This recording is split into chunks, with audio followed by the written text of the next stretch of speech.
Funding for the Iowa Girls High School Softball Championships is provided by The path to greatness starts early. The Iowa Farm Bureau believes in Iowa's youth and their pursuit of greatness. That's why we're proud to be the title sponsor of the Iowa Girls High School Athletic Union. Each student's effort is important, and when one rises, we all rise to a better Iowa. Fairway, along with Nabisco, TruMoo, Frito-Lay, and RYLEE, is a proud sponsor of the 2016 Iowa Girls High School Sports Championships. We congratulate all the schools and student athletes participating in this year's Girls High School State Soccer Championships. Fairway, proud to care for the places we work and live. By Musco Lighting, the sports lighting specialist, providing lighting systems for you, your project, and your community. Mid-American Energy and their Energy Advantage programs are dedicated to increasing the awareness of energy efficiency in Iowa's homes and businesses. Information is at midamericanenergy.com. Mid-American Energy, obsessively, relentlessly at your service.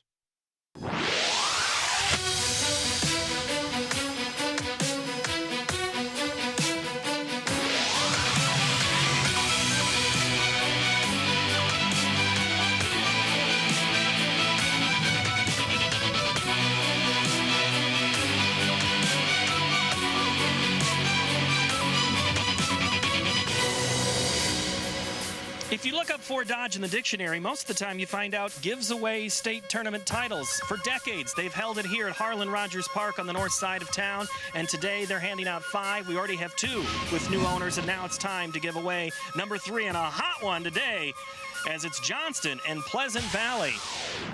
Incredible game here in Class 5A, as we have 2 of the best playing, 2 of the hottest teams right now. Hello, everybody. Paul Yeager alongside Laura Leonard. And Johnston, no stranger to being in this spot and playing for a state title. Well, they won it 2 years ago, runner-up a year ago, in a game that they felt they probably should have won. They wanted to three-peat. They aren't going to get the opportunity, but they're going to get a chance to win 2 out of 3. But let's talk about the Pleasant Valley Spartans from eastern Iowa, out of Bettendorf in the Quad Cities. The Spartans riding the hot hand.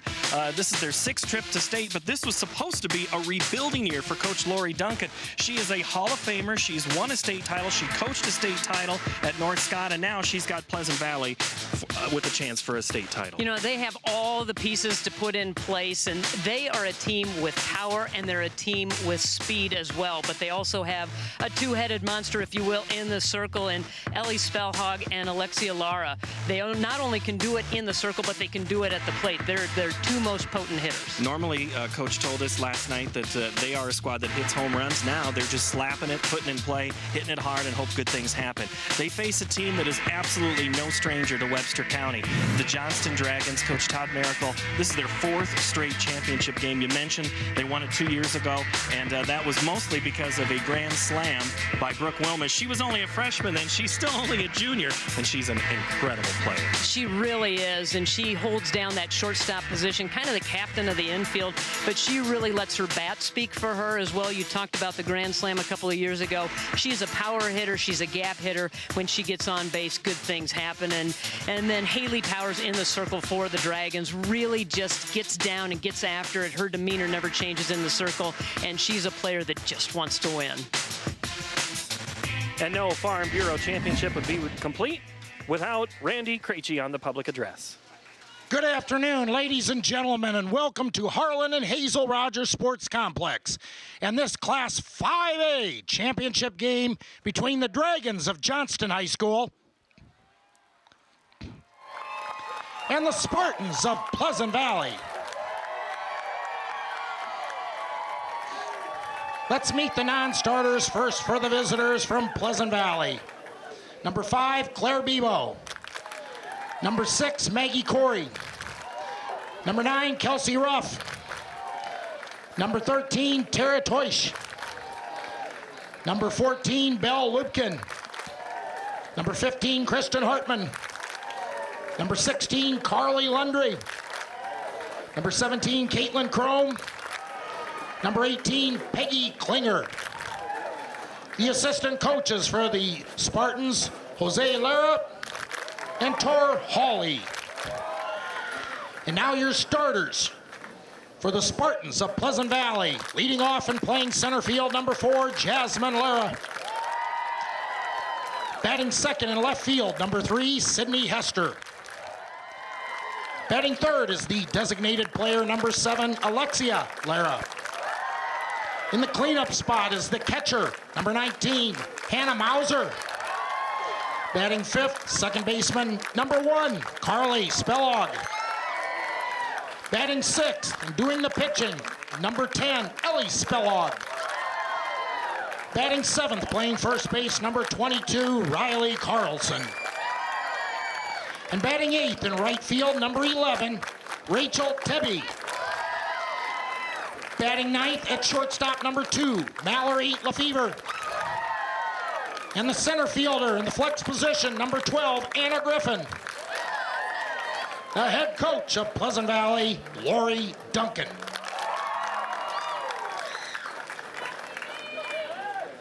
Now for the non-starters for the home team from Johnston. Number 2, Chloe Fain. Number 3, Kylie Walker. Number 4, Olivia Goodale. Number 5, Emily Flint. Number 9, Sydney Illig. Number 11, Alicia Rush. Number 14, Taylor Canny. Number 15, Alyssa Shepard. Number 18, Sophie Maris. Number 22, Bailey Sutton. And number 27, Hallie Van Rokel. The assistant coaches for the Dragons, Destiny Willer, Abby Sonner, Laura Calvert, and Leah Embry. The starters were the Dragons of Johnston, leading off and playing shortstop, number 17, Brooke WILMES. Batting second at second base, number 1, Brooke Sandstove. Batting third, doing the pitching, number 20, HAYLEE Towers. The cleanup position is the catcher, number 28, Allie Scher. Batting fifth at third base, number 25, Madison Tilges. Batting sixth in right field, number 6, Hannah Espeland. Batting seventh in center field, number 13, Haley Pemble. The designated player, batting eighth, number 10, Emma Ford. And batting ninth, left fielder, number 16, Mercedes Worsfold. The flex player, playing at first base, number 30, Ellie Rocky. And the head coach for the Johnston Dragons, Mr. Todd Miracle.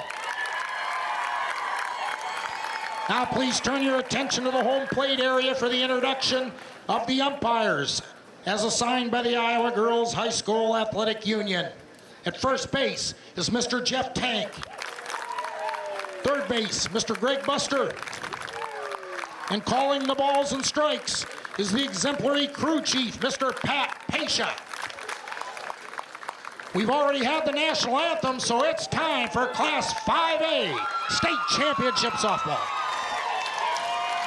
Couldn't have said it any better myself. It is time for softball here in Fort Dodge. Paul Yeager, Laura Leonard here, and as you look around here, this is a team, Laura, that has been in this situation before, the Johnston Dragons, and they bring this lineup to the field. HAYLEE Towers on the circle, Allie Scher behind the plate. Ellie Rocky at first, Brooke Sandstove at second, WILMES at short, Tilges at third, Worsfold, Pemble, and Esplin left to right in the outfield.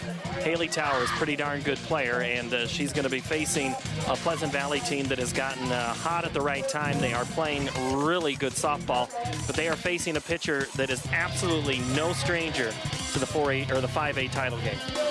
Well, no, HAYLEE Towers is very good in the circle. We talked a little bit about it. Her demeanor never changes. She's just very calm, cool, and collected. Not a huge strikeout pitcher. Pitches to contact, lets her defense work. Her ERA is .97. Opponents are batting .133. She's won 1 state title. Was a runner-up last year to Waukee. And as a freshman, she was in that title game. So we'll see. Pleasant Valley has not been here since '07.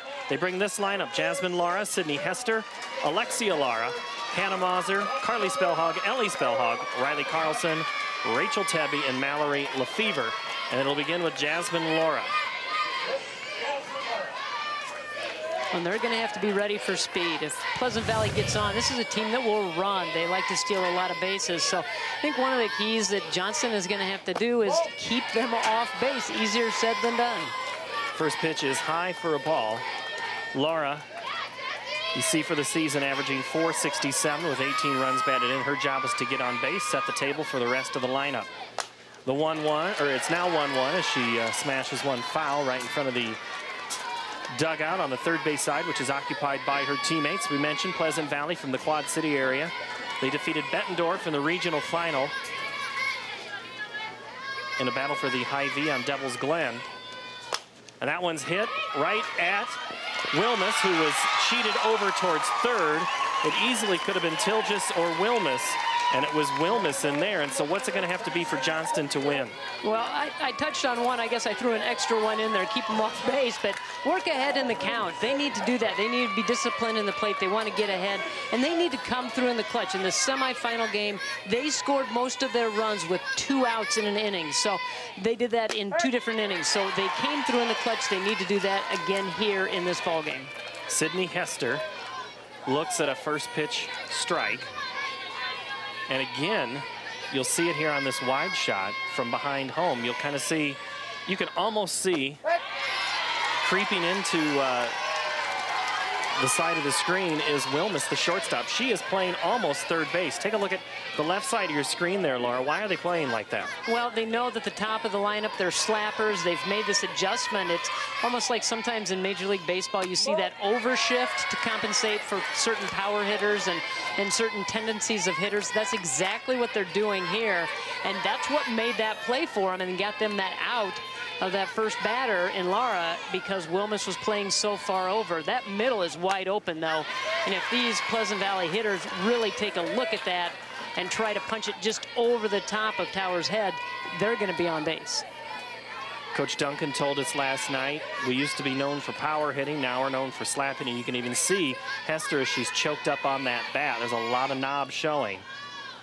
This one is slap foul and almost to one of the IPTV crew, which is extremely hardworking today. You can see Darren there getting ready. He's going to show you the slow motion camera.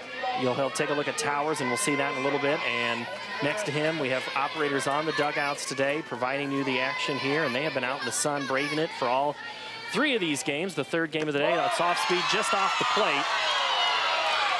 And it's even at 2 balls and 2 strikes. Boy, everybody on the infield wanted that one, and that floated over, just missed the corner. Pat Pasha behind the plate, called it a ball. The 2-2 popped up and out of play again. Johnston, no complacency from Johnston here in the terms of how many people they're bringing to Fort Dodge. They brought a lot of fans for this one, dressed in light blue to complement the purple and gold of the Dragons. Towers winds and fires high, and now the count moves full. So Hester, pretty good at bat here for her first time at the plate. Really making Towers work in the circle and fouling things off, and I think she's really trying to punch something up the middle. That's why she's fouling a lot of hits or a lot of pitches off. She takes the 9th pitch of the at bat and pushes it foul, so there'll be 10. Coach Duncan showing off her hands, former shortstop for North Scott. She's a member of the Hall of Fame as a player, where she played for the Lancers. Another one foul. This will be 11. Duncan has won a state title as a head coach at her alma mater of North Scott back in '02, the last time a non-Central Iowa team won the large school championship in softball. Can she do it again? Well, they'd like to represent. They'd like to break the stranglehold that the CIML and the Central Iowa has on this trophy here in the 5A game. And what a pitch by Towers to finally win that battle. The 12th pitch of the at-bat goes rise ball. Just had some movement at the end. And Alexia Lara comes in, the sophomore, playing the designated player position today. Takes the first one, and the defense now moves back. A little more traditional distance. Lara, 425 hitter, 7 home runs, 44 RBI. She can swing the stick. Ball. And that one's low, just below the knees. Towers has the towel. I don't see rosin out for her. I think she is pants and dirt and towel.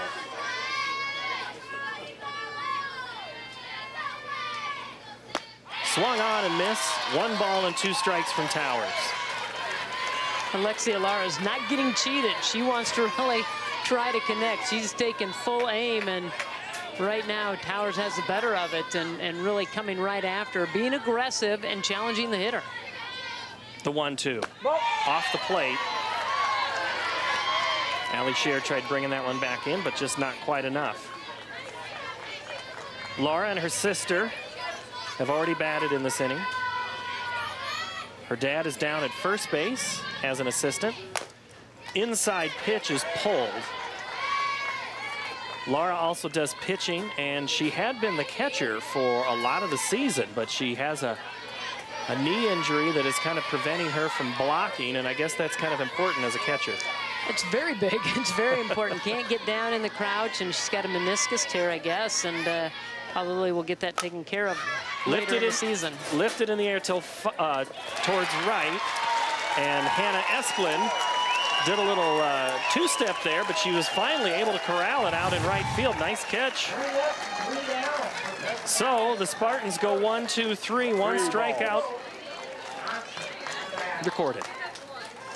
Okay, 2's good. Best defense you got. Take it away, Lita. Let's take a look at the defense of the Pleasant Valley Spartans as they make their way onto the field. Ellie SPELHAUG on the bump. Hannah Mauser behind the plate. RYLEE Carson at first. CARLI SPELHAUG at second. MALLORY LAFEVER at short. Anna Griffin is at third base. Sydney Hester, Jasmine Lara, and Rachel Tebby left to right for the Spartans. And they'll face this lineup brought in by head coach Todd Miracle, going for another state title. And they'll be facing Ellie SPELHAUG, who was just impressive last night against West Des Moines Valley in that semifinal. She owns an ERA of .76. She's 19-2 on the season. Opponents are batting 149. She's got a lot of good pitches, but she has not pitched this entire season. She had to take a couple of weeks off to rest her arm. She had a bicep issue, but she's back and impressive. And this is the lineup she'll face: Brooke WILMES, the junior, Brooke Sandstow, HAYLEE Towers, the senior, Allie Scher in the cleanup spot, Madison Tilgis, Hannah Esplin, Haley Pemble, Emma Ford, and Mercedes Worsfold in the lineup for the Dragons. And WILMES, very good player all around. If you remember a couple of years ago, she had a pretty good championship game, Grand Slam, that helped win that one for the Dragons. And teams are very much aware of where she's at in the ball game, Laura. But Pleasant Valley, what are they going to have to do today?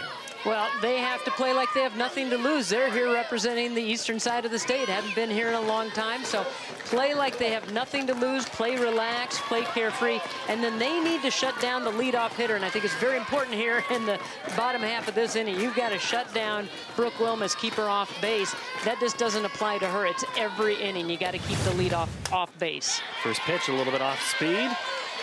Towards the outside part of the plate is fouled off. SPELHAUG plays basketball, volleyball, track. WILMES plays basketball. That one's off the plate. WILMES holds up. SPELHAUG had won a team title for track. As a hurdler. As a hurdler. Yeah, she runs the shuttle hurdle. Also runs on the 4x4 and the 4x2 as well, so has some speed, but also one of those events in track which, boy, I'd want to shy away from the hurdles. You get too banged up, but she's got those long legs, and it's an art to be able to run the hurdles. The 1-2. Chopped, up, over. So when you're also pretty tall, you can go up and get it, and that's exactly what SPELHAUG did there to retire WILMES 1-3 to start the Johnston half of the first. Take a look at this one. She goes up and got it. Shows off her basketball skills, going up for a rebound. So combining two sports into one, utilizing those skills, getting the lead off, one of the keys for Pleasant Valley. Brings in Brooke Sandstow, the Minnesota State recruit. Plays second base today. She's averaging .454 with 44 runs driven in.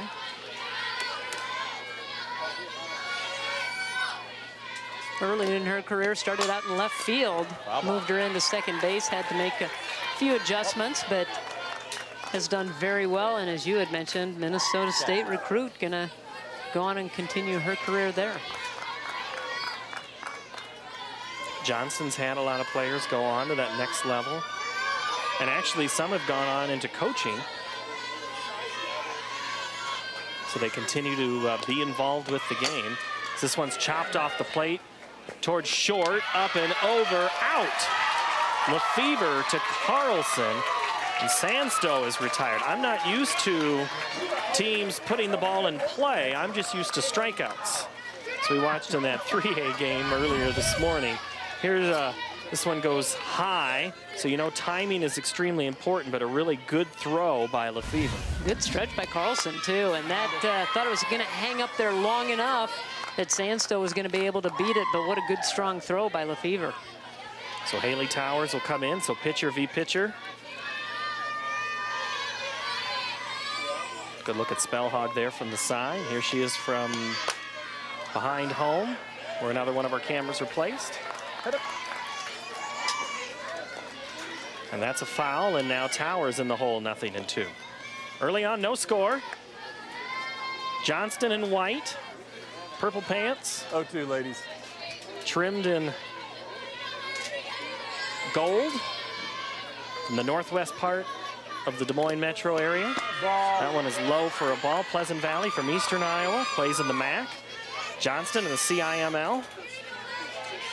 The Central Iowa Metro League had 3 of the 4 teams in the semifinals in 5A. Valley and Urbandale did battle on the other field, and I believe Valley won that one 7-1 in a 3A game that I think ended before this game even started.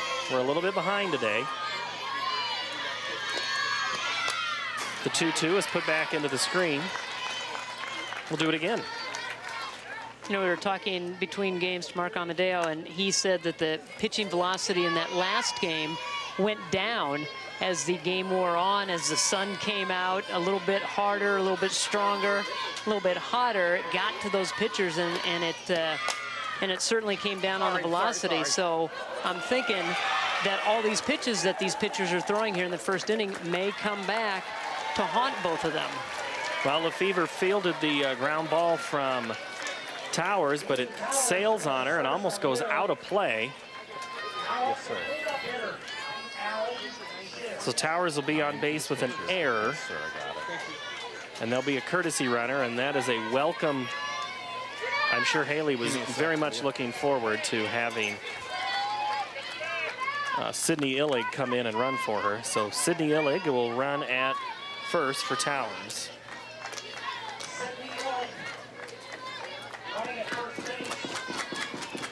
We had overcast skies for all of 15 minutes, so now the sun is back out and the breeze is gone.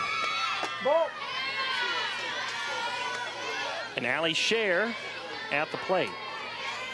That's why you want to try to work quick and be efficient with everything that you do, especially in the circle.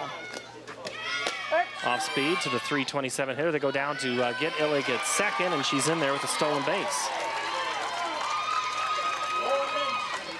Using the speed to their advantage, trying to get a runner into scoring position to see if they can strike first. And that's Illig's 4th stolen base here at the state tournament. Scher looks at one.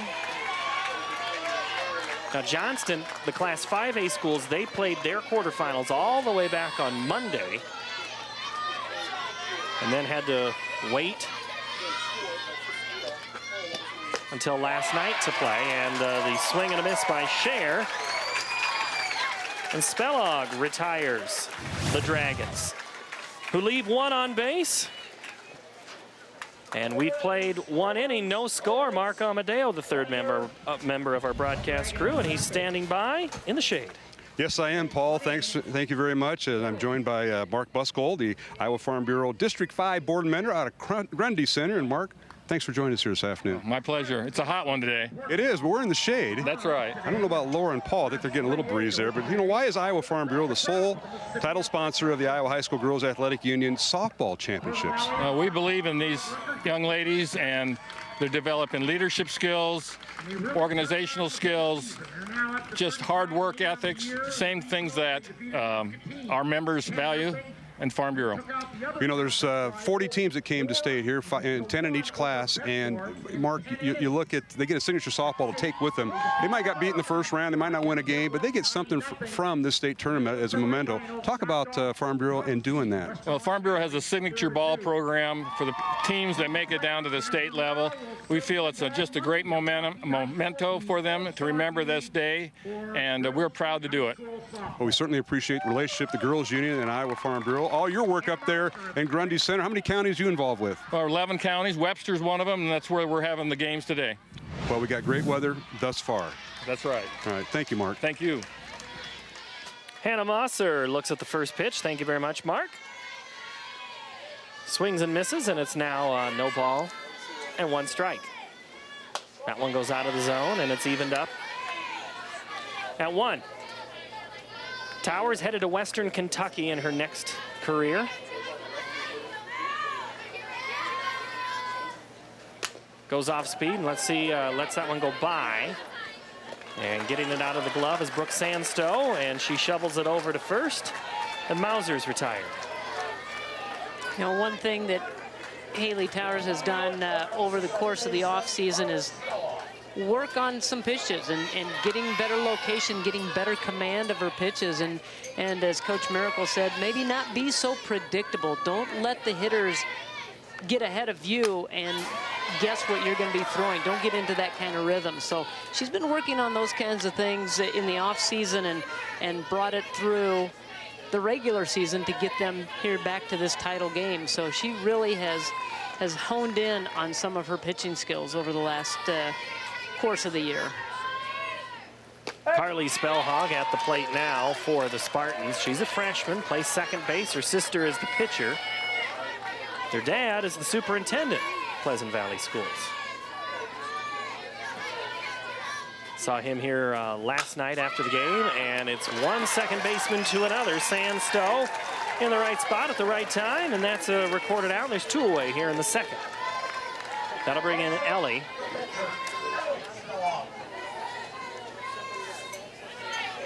Sandstow will have to,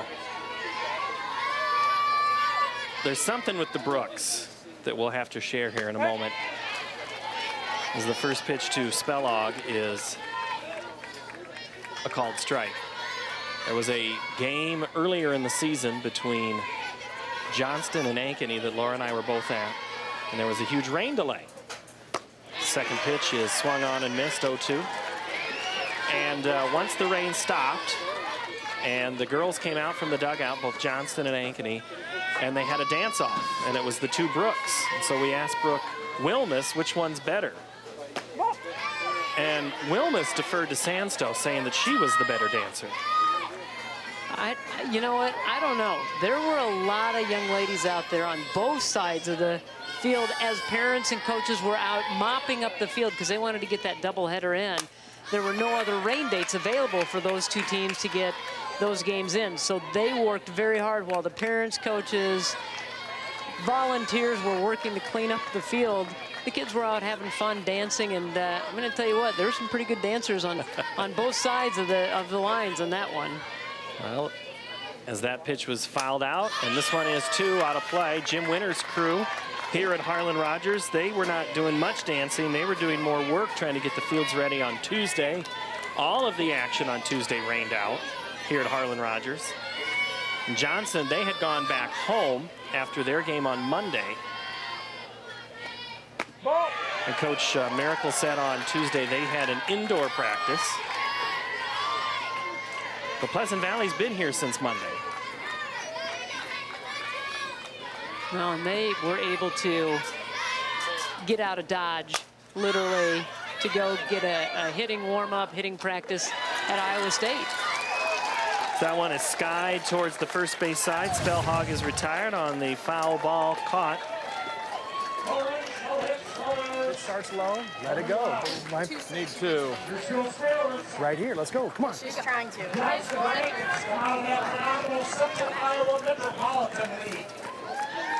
As Ellie Rocky made the catch there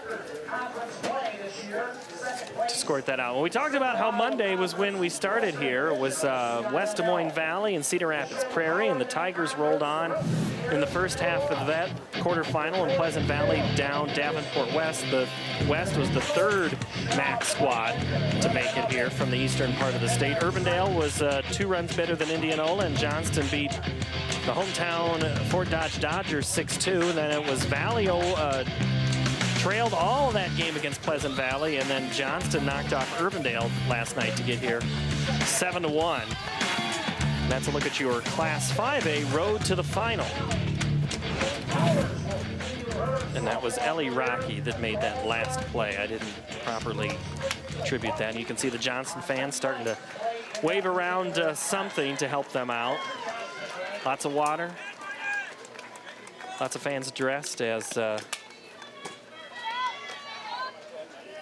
coolly, I guess, is the way to say that. They're trying to just keep as cool as they can. We do see some tents in the outfield and umbrellas and some very brave fans who've made it here. You know they're softball fans when they are willing to trek this out. We're going to go to the bottom of the second now. The Johnston Dragons will send Tilges, Esplin, and Pemble to the plate against Ellie SPELHAUG.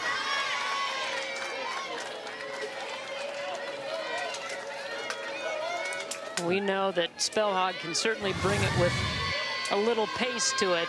That's one of her main pitches. She just rears back and throws a lot of heat and has been clocked in the lower 60s. So certainly has some good speed on those pitches, and she said that she has some movement, that she can throw a few other pitches as well, that she can throw a drop and a cutter and will throw maybe a rise ball every now and again, but she's got several pitches, but I think her best pitch is when she just rears back and throws it, just like she did that last one.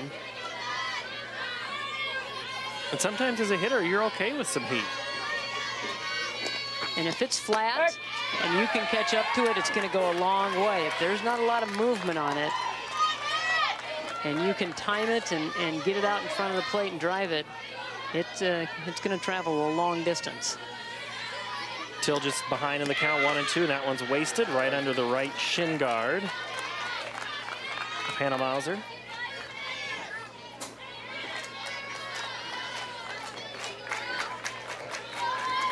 No score here in the second. That one's out of play, foul. And just from our point of view, you can just see the perspiration on SPELHAUG's arm, on her pitching arm, and she continues to go to that towel to try to keep her hand dry, but she has a lot of sweat, as a lot of these kids do, and a lot of the fans do, but really maybe struggling a little bit with that moisture. Once a towel is wet, it's wet.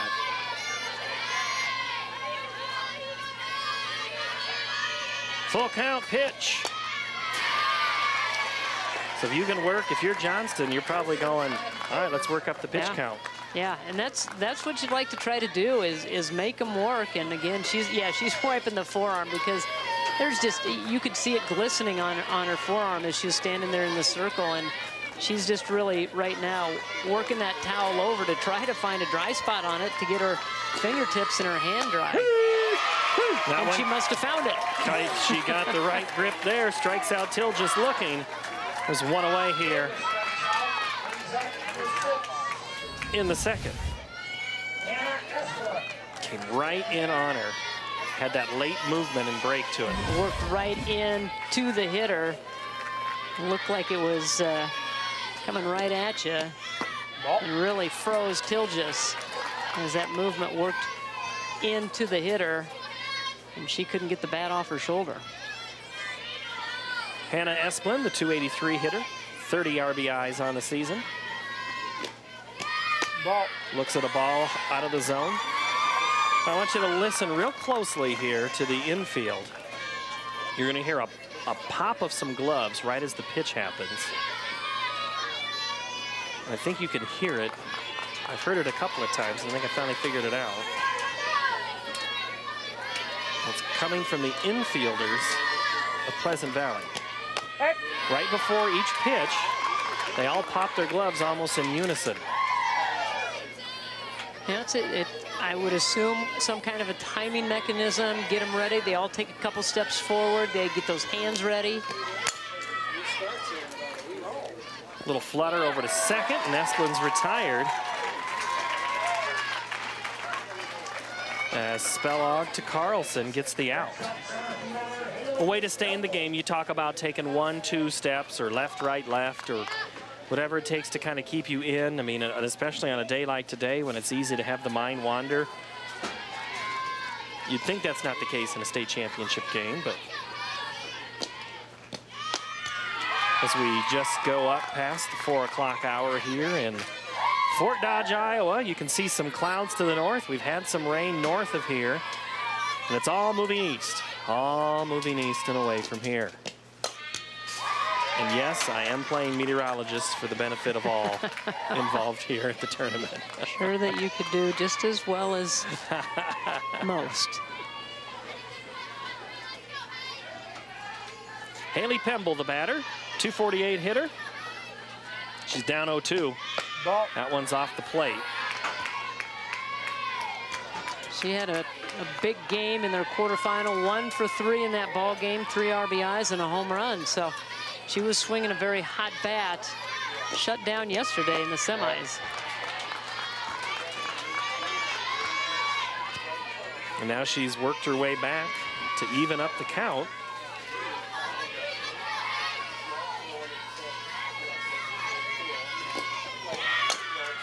That one's back at SPELHAUG. She catches, throws, and gets out of the inning. So I keep discussing the weather just because, you know, that's something to talk about. But it is something that we have talked about all week. Good. And the field on the temperature, and I have one, and that says about 91. Oh, I don't know what I need. And that's about what the forecast is supposed to stay here for the rest of the day. We are at 4 o'clock. You'd like to think that's about the peak of the heat, so we should be getting cooler from here. The thing that the IPTV Sports thermometer does not show is the wind. And it's gone. And that flag does. So we've put money into the flag, and you can see that thing is pretty limp. We had it earlier when we first started out with our first game of the day. Had a nice little breeze, but it has left us. Feels like 106, and I think if you're out in the sun, it certainly is that. And then you go into those dugouts, and there's not much movement there. I mean, those are solid brick, stone dugouts. And you can take a look there at our dugout cam. You can see some teams have been bringing fans to kind of keep some air moving. That's one of those other camera angles that we have, is a look inside both of those dugouts. And that's the Spartans, and they'll send RYLEE Carlson and Rachel Tebby and MALLORY LAFEVER to the plate this inning. And RYLEE is a 294 hitter. She bats from the right-hand side. Looks at a first pitch ball from HAYLEE Towers.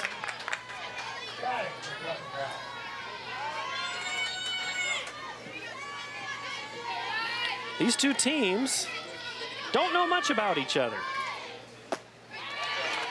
There is some crossover that happens between East and West, and Central and West, and Central and East, and this is just one of them that hadn't happened. Pleasant Valley had played West Des Moines Valley twice at 2 different tournaments, but did not know anything about Johnston. Well, that's what makes the state tournament, district play, and all of that so fun, because you are going to maybe have some matchups that you might not have had all season long. And then when you get to a game like this, unknowns on both sides. We talked to both coaches and said, what are you going to do? How are you going to scout? You haven't seen each other, and both of them said, it's going to be a long night. We're going to be up watching some game film and and maybe talking to some folks and going through some scouting reports. So I'm sure the coaches stayed up a little bit later than some of the players, but they had to put together some kind of a report and have their players prepared for this ball game. Rachel Tebby, that is, a 286 hitter for the Spartans. Yeah, you kind of look, what does that pitcher do? Is it up? Is it down? Is it in? Where do they play defense? I would imagine you'd pick it up on, if you're looking at Johnston, you'll see how they will shift that defense. If you're looking at Pleasant Valley, you'll see that they slap the ball. You know, those are little things, but they have to look at a little more than that as Tebby swings and misses, and she's behind now at 1 ball and 2 strikes. Well, if you have enough time, where they did not have a ton of time to be able to put together a huge scouting report, but look to see if the pitcher always goes to a certain pitch with 2 strikes on the batter, those kinds of things. And so I'm sure these are both very seasoned coaches, know what they're looking for, know what they need to tell their team to get them prepared. Tebby swings and misses and strikes out. Well, those semifinal games finished almost about the same time at around 9:30 last night. Their 2 games were going on at the same time on different diamonds. Johnston was on the other diamond. Pleasant Valley was on this one. Pleasant Valley must think this is what it's like to play at State, because this is about the exact conditions that it was last night. No breeze. Same with Johnston. As Mallory LaFever fouls one off above the third base dugout, and the fans make a race for it. They do have to give those softballs back here. They can't keep those as souvenirs.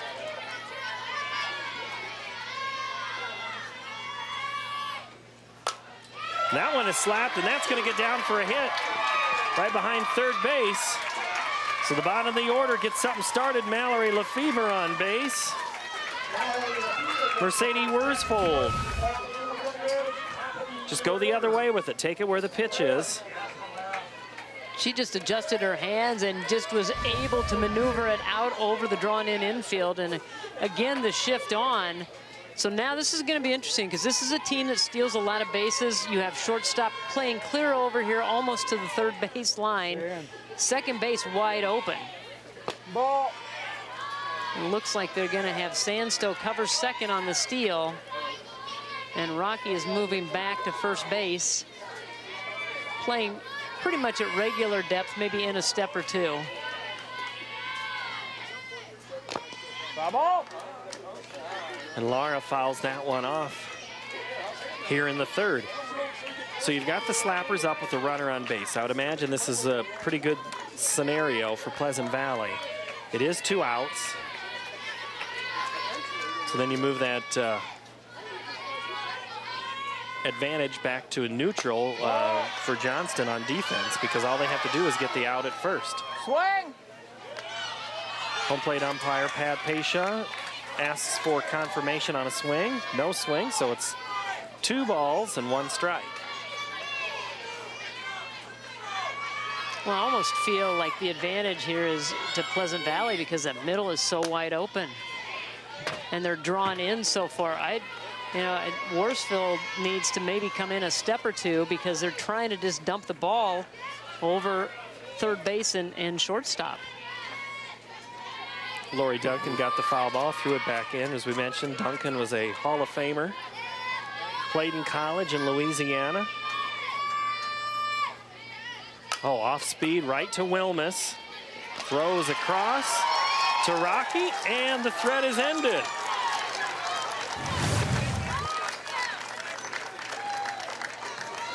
But the Spartans leave 1 on base. Their first left base runner of the game, because that was their first base runner of the game. When it's there, we got to take advantage of it. Haley, you guys can't hit with your towels in. Okay. So now we're hearing that the towels are back out. Last game they were in, now they're out. It's every other game, maybe. I guess, maybe it's just us. You know, going back to the alignment Johnston had defensively, it's worked for them. That's helping. And I second-guessed in that last inning, saying, hey, maybe you need to slide somebody over and bring the left fielder in. And that's why I sit here and analyze games and don't coach it. So obviously Coach Miracle knows what he's doing, knows why he has that setup, and it has worked very well for them, because Brooke WILMES, if she had not been shifted over as far as she was, those would have been base hits. That's right. And WILMES is just so good defensively that she can play that extra position. I mean, she just has that great ability. So we have Ellie SPELHAUG pitching here, and you see it in regular motion, but how about in super slow motion? See what kind of drive she gets, drags that back foot, gets that wrist snap, gets great extension off the rubber because of those long legs. She can really get in on the hitter coming right at you. Was she centered on the mound, or was she off to one side? You know, I didn't take a look on that one. I noticed last night that she really works far over on the side of the rubber to the first base side of the rubber, and I asked her about it, and she just said that's where I've always done it. I have a power alley that I like to concentrate on, and being set up there really helps me focus in on where I need to throw my pitches. And you don't want to mess with too much a few hours before the championship game, but if it's something that's not working, they'll have to make that adjustment mid-game, as the first offering to Emma Ford is fouled off down the first base side.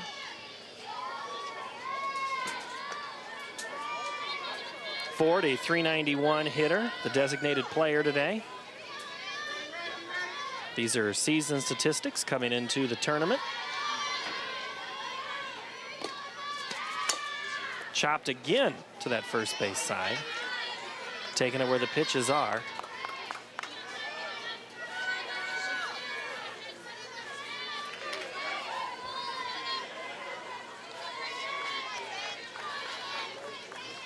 The 0-2. Misses. So the Spartans, one of 3 teams from the Mississippi Athletic Conference. We saw one today, Davenport Assumption. They lost to Benton Community. And again to the right side, that's going to be a hit. First hit of the game for the Dragons. Hustling all the way was Emma Ford, and she's aboard to break up the no-hitter from SPELHAUG. Everything that she got a piece of in that at-bat was to the right side, and she just continued to battle until she was able to shoot it to right field to start the leadoff of this inning, put some pressure on this defense. And you could see right there at the end, CARLSON was making a hand motion kind of towards the inside. I don't know if she was looking at third at Griffin, if she was talking to the catcher, but Mercedes Worsfold, the .457 hitter from left field, gets the bunt down, but foul. Foul ball. You know, Coach Miracle really feels that she's a key to their offense, because she hits in that number 9 spot, does a great job of turning it over back to the top. She's a really key hitter in the order for the Dragons, and has responded very well, is hitting very well this season, and does a good job, almost their second leadoff at that number 9 position. And that's a third strike. So backwards K if you're tried to lay it down a couple of times, and then this time just freezes, gets caught looking. Catcher was set up to the outside, and then it kind of tailed right back in. SPELHAUG's pitch is right back at her, and they're going to get doubled off at first. WILMES finally got the bat on it, but it was right back at the pitcher. And then SPELHAUG just turns and throws back to CARLSON to erase Ford. And that's how the third ends.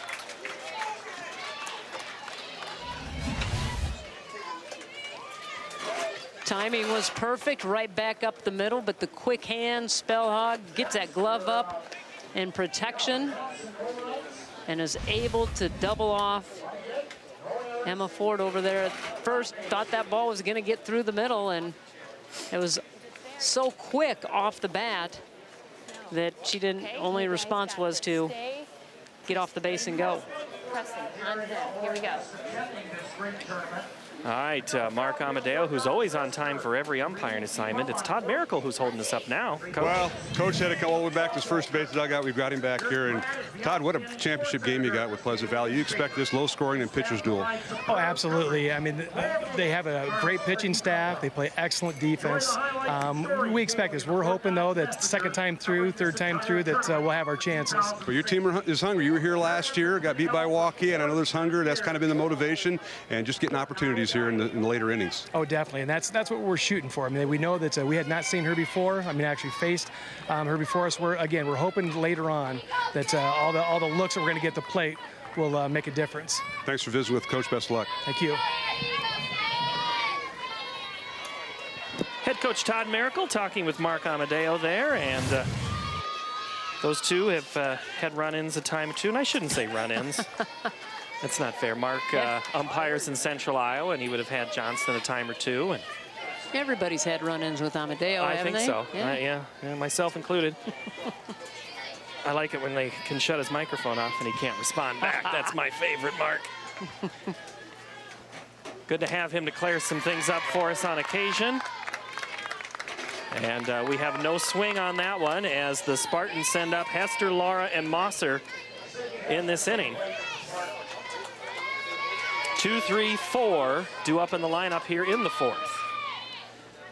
Ball. This one's a tight ball game. Neither team really giving much. You kind of have the sense one run's all that we're going to see.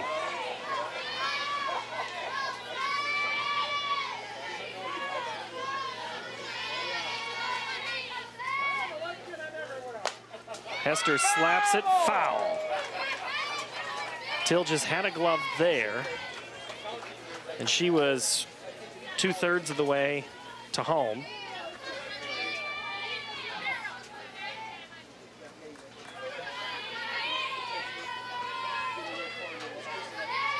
Hester at her last at bat, struck out. Watches another strike go by. Hester, one of the seniors on this team, playing left field today.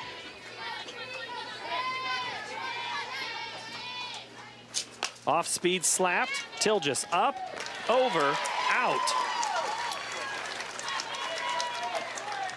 Threw her the off speed, and she held up enough on the running slap to be able to get the bat on it and punch it, but punched it right over to Tilgis, who was able to glove it and throw her out. But you know, those balls that are hanging up there, you almost think, boy, just go ahead and take a full swing, punch it through the middle.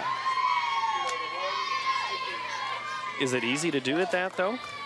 You know, and I think these gals are very good handlers of the bat, and but I do think it's hard to make that switch right in the midstream. If you have that good eye and you see it coming, then you can go ahead and maybe take a little bit more of a swing at it rather than punching it. Alexia Lara came in last night to close out the game in the circle.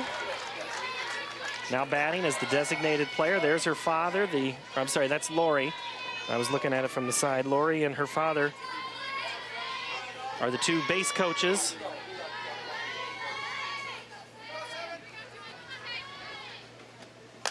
Popped up, close to home. Cher is there, catches it in foul territory. The Laras actually used to play in Central Iowa, used to play in Ankeny until they were in junior high and then moved over to Eastern Iowa. Laura again just straight up. Yeah, and the changeup too. Just got underneath it and popped it straight up the chute. So there's 2 away here in the fourth. Swung on and missed by the catcher. Grounded out to second, back in the second. Bats here in the fourth, no score. Pleasant Valley and Johnston. That one is outside by HAYLEE Towers. So you talk about Towers and her speed. It's not overpowering, but it's still moving pretty good. Oh, it really is. She will throw the fastball. She's got a rise, a drop, and a change, and as I talked about earlier, working on getting better command and getting less predictable with her pitches. And she really has done that, kept the hitters off balance all season long.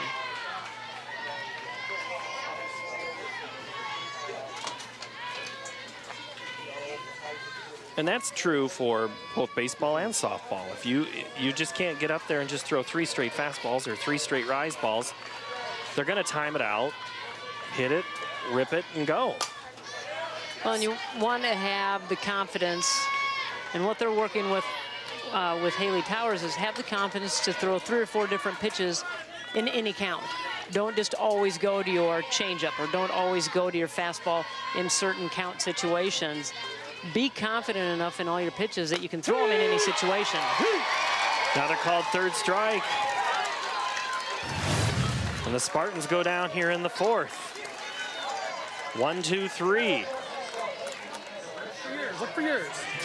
Let's go back to Mark Amadeo with us here on the sidelines. Mark? All right, Paul, thank you very much. I have Lori Duncan, the head coach of Pleasant Valley. No stranger to the state tournament, and scoreless game, a pitching game, Coach. Right. We knew it was going to be tough because 2 good pitchers, both teams. Kind of hoping we'd make some better adjustments now that we're seeing her our 2nd time. Well, plenty of game left, and I was talking to Coach Miracle anyway. It's about taking advantage of opportunities, and both teams have been pretty stellar defense. Yeah, that's for sure. And, you know, I think it's just key that we stay loose as we started the game, and that the game stays clear and we keep it at our pace. Well, you certainly played competition, been in Central Iowa a number of times. You're used to this type of play. You basically play a state tournament. When you play those tournaments during the season, that's prepared you for today. Yeah, that's right. And we just look for those opportunities to make us better so that in games like this, we'll outlast. Coach, thanks for taking time with us, and best of luck to you the rest of the game. Thank you so much. All right, it's Lori Duncan, the Pleasant Valley head coach, as they prepare right now scoreless after in the 4th inning, and we'll send it back to Paul and Laura. Thank you, Mark. And you look at the schedule of Pleasant Valley, and it's almost worth putting up there about how tough it really is, because they have played Davenport West, Assumption. Those are just in their conference, you know, and those are state qualifiers. Carlisle, who was 3 outs away from a state title, and Oskaloosa, who won the Class 4A. They played them as well. Also West Des Moines Valley, Cedar Rapids Prairie, Regina, who will play for a state title in about 3 hours.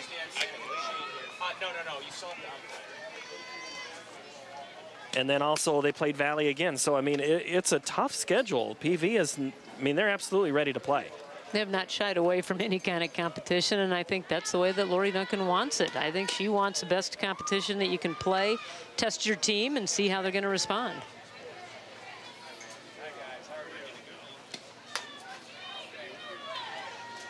And that's, you know, that's part of the relationship that gets built between certain coaches, whether they play in a semifinal or they meet and they just kind of, hey, should we, maybe we should play next year. I got a pretty good team. You got a pretty good team. Maybe, you know, playing it, or maybe they just end up getting paired in a tournament. I mean, it's that type of thing. You're never going to be a state champion if you don't play a state tournament caliber schedule. First pitch is lined into left by Brooke Sandstow, and we're rocking and rolling here in the Johnston half of the 4th. Well, Brooke Sandstow came up very confident. First pitch swinging, dumps it into left field, and she's certainly a player that got into the weight room in the offseason, built up that muscle, and it's showing as she hits in that number 2 spot that she has a little more pop in her bat. Leadoff hitter aboard, and the bunt is down by Towers. Out in front, moves the runner across. They go back to second, gets away. I'll be here. But the center fielder coming in to help make the play is Jasmine Lara. So Sandstow.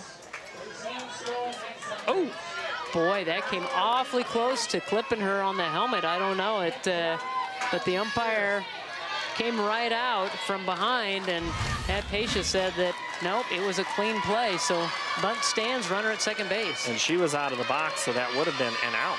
And the runner would have had to have gone back to first. So now with the runner in scoring position, it's Allie Scher. Cher is available, or is able to hit the home run. Off-speed ground ball to third. Runner's going to advance. Throw across won't happen. So Sandstow's now at third with 2 outs. Bat, 25. We're going to take another look here, because we're watching that, and from where we're sitting behind home, Laura, oh, it sure looked like it changed direction. Yeah, but that's hard for the home plate umpire to see, because they are blocked by I think the it batter. did maybe get her on the bill of the helmet.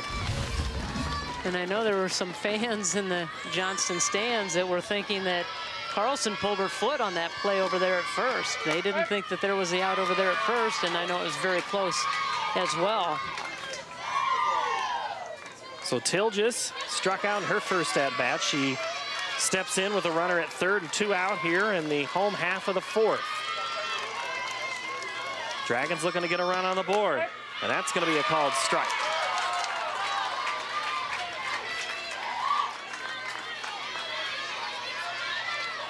Couple of hits in the tournament coming into this ball game. 1 for 2 in both the quarterfinals and in the semifinals. And that one floats out of the zone. PV fans thought it was in. Tilgis gets to do it again. 1 ball, 2 strikes. Ellie SPELHAUG in the circle. Lines and fires. Swing and a miss, strike 3. So the leadoff hit is stranded at scoring position. When SPELHAUG gets into a little bit of trouble, there's a little pressure on the defense, she just rears back and throws some major heat. And that's what she did. She dug down deep and came with a really good fastball and was going to challenge Tilgis, and she won that battle. We will not, and that's a plus for us. That's going to give us an advantage on them, and that's why we're going to win this game. So, you stand your ground, you stay loose, everybody smile, and we got this. Okay, here we go. Stay loose and smile. So HAYLEE Towers, as we talked about, no stranger to the tournament, pitching in her 4th finals. And here's what she looks like in super slow motion. She too gets a lot of good drive, and look at that extension as she comes to the plate. And this is what you're looking at if you're the hitter. That's the kind of motion you see, that throwing a lot of different pitches. She's going to have a lot of different arm motion. She's going to have a lot of different wrist snap and different ways that she holds the seams of the ball, but gets a lot of lower leg drive. Through 4 innings, she's allowed 1 hit and 4 strikeouts, no runs or no walks. And she'll face CARLI SPELHAUG, Ellie SPELHAUG, and RYLEE CARLSON here in the 5th.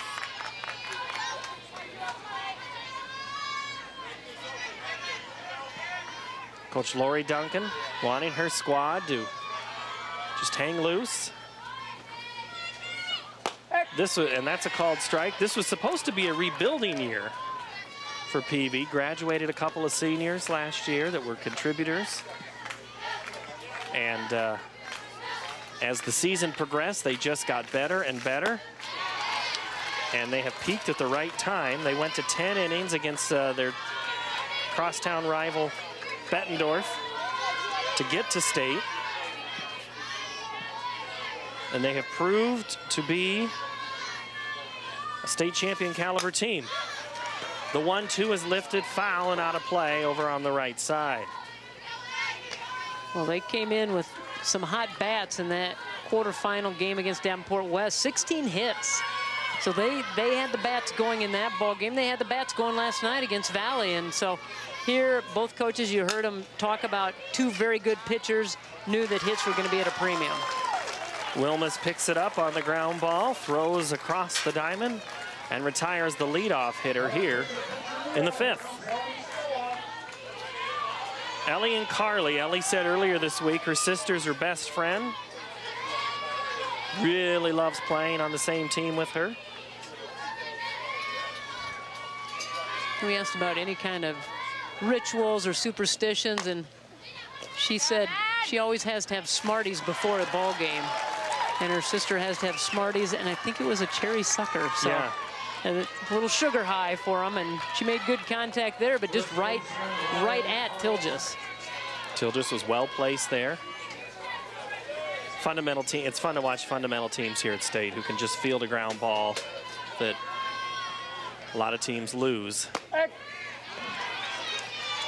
Sometimes you watch some ball games and the ball is hit to the infield and you kind of hold your breath. You're not sure what you're going to get out of the infield, but when you get up here at State, you know all these teams are very solid defensively. They've got good fundamentals, good glove work. They get in position, very confident in fielding the ball, and good arm motion, make good throws. The 1-1. Off speed inside. 2-1 now. Carlson works the count in her favor.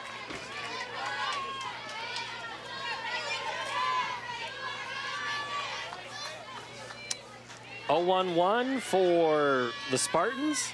0-2-0 for the Dragons.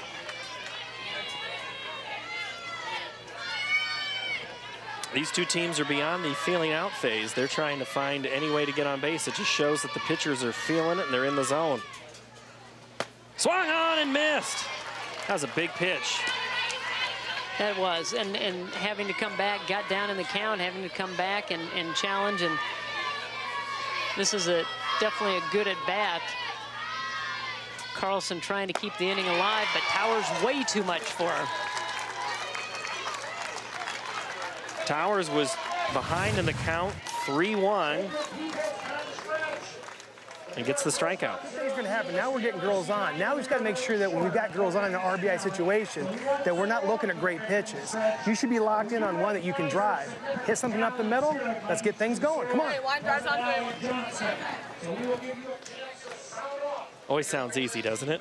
It sounds so easy, but it's very true. They got the leadoff runner on that last inning, got her into scoring position, and then kind of stalled out. So what Coach is saying is, let's get that lead off again, and let's be smart about it. Let's work as a team and move the runner around, and let's get that key hit.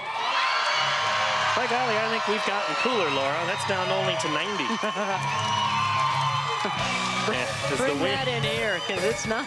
Well, and I will say, it feels still like over 100, but I will say the breeze is back. It's just out of a different direction now. It's out of the south-southwest, which is good for, actually blows straight away center here then, because that's kind of the way this diamond sits. So, but I certainly don't think there's any ball that gets into the air that's going to be aided by the wind in this contest. But there's your line score. Lots of zeros on the board. Pleasant Valley has 1 hit. Johnston has 2. Johnston got the leadoff batter on. The PV offense, though, they've only hit 2 balls out of the infield. There's a fly ball to right in the first, and LaFever hit one out to left back in the third. But the wind is starting to pick back up a little bit, so you can tell there's a little bit of system kind of in the air. As you can see, the consolation diamond behind that shot. The fans making their way here. Consolation was really impacted mostly by the rain on Tuesday. They normally make Wednesday Consolation Wednesday, but they had to play championship and consolation on the same day. And then some of that spilled over into yesterday. But it's all championship, and then the third place game today at Harlan and Harlan Rogers Complex in Fort Dodge. Ellie SPELHAUG steps in, back into the circle. And she's ahead. The second pitch is lined down the line. That's going to be foul by about a foot. Esplin just about snuck one in. And again, going to the right side. Going to the right side, and that just missed, and everybody converging. Tebby, SPELHAUG, Carlson going after it, had it surrounded, and they were all just hoping it would fall on the foul side of that chalk line. The 0-2, chopped up the middle. It's going to be tough. Fielded, thrown, in time. What a play by CARLI SPELHAUG. Showed her range and got over there on the high hopper. Didn't ever panic. Knew she had some time. Got to it quickly and then made the strong throw just by half a step. Able to get the runner. Umpires are listening for a sound as much as they are looking at the play. Ball. First pitch to Pemble is outside. Pemble grounded out to the pitcher back in the second. She bats here in the fifth. Came right up in on her. That one kept moving. This is turning out to be a very good battle, a fun battle, and both of these teams challenging one another at the plate, defensively, offensively. It's the kind of game that you would expect out of a state championship game. The changeup works. It freezes Pemble. She's behind in the count now. SPELHAUG lines and fires. Foul ball off the catcher.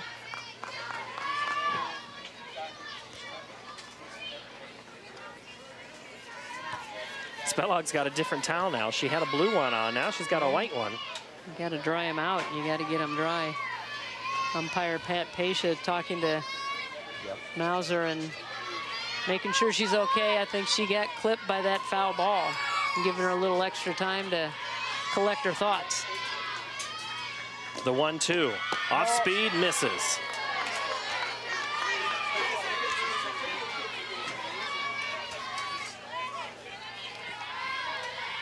Pemble trying to get on board, start a little something. And that one's lifted foul and out of play. We'll do it again.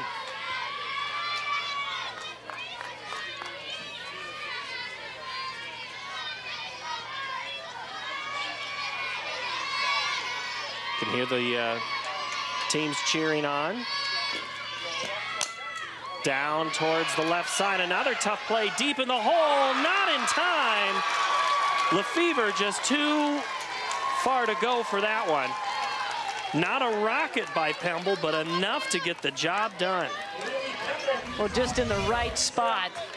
That's sometimes all you have to do is put it in the right spot. Look at that range that LaFever shows to get over there and keep it in the infield. Made a good effort to get the ball over to first, but Pemble hustles down the line. Emma Ford comes in. Ground ball, kind of a swinging bunt. Will move the runner to second. SPELHAUG fields it and throws it to CARLSON and advances Pemble to second. So that brings in Mercedes Worsfold.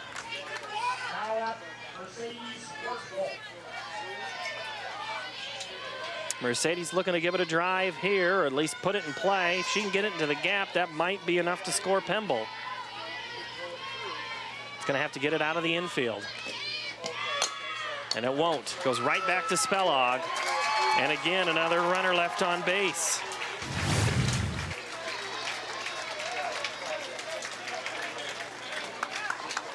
Well, a couple of opportunities for Johnston with runners in scoring positions, and they have not been able to come through. You guys don't mind. Yeah, and that's the thing. You've had a couple of runners at second. It's been kind of hard to find many highlights of this game if you like offense, but if you like pitching and defense, we got you covered. And lots of it. Early on, it's been pitching from HAYLEE Towers, getting strikeout after strikeout, but Ellie SPELHAUG doing the same thing. Here's another look at SPELHAUG. That one, she just flat out took that one out of the air, doubled off Ford in that situation, and so Towers comes back out here. Towers has struck out 5 in this game. She had 5 strikeouts last night in the semifinal, 8 strikeouts in the quarterfinal. So right on pace with how she's performed here at Fort Dodge. And that's 4 strikeouts for SPELHAUG. So we go to the 6th.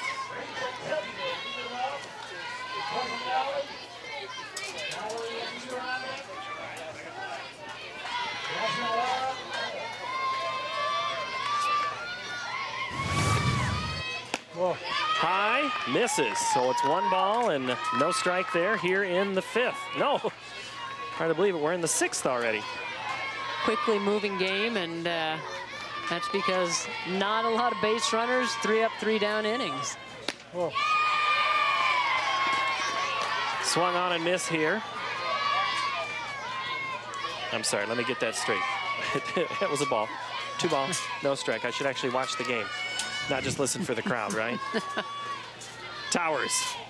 That's a strike. That's why you get these prime seats right That's here, right. so you can get a good view of the game. Pay attention in case cameras or monitors or something go out. I'm not watching a screen.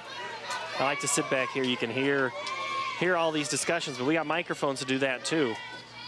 That one is up out of the zone, and now Towers is in danger of walking her first runner of the game. Microphones on coaches, umpires, above dugouts, on fans. We got them all over here. Towers, the 3-1. Swung on and missed. We really had Trevi fooled on that one, and kind of a half-hearted swing as the count goes full.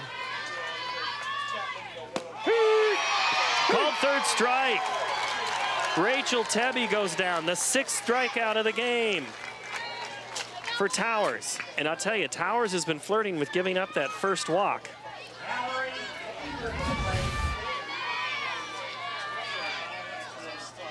That was a nice pitch there to go. That was a very good battle by Towers.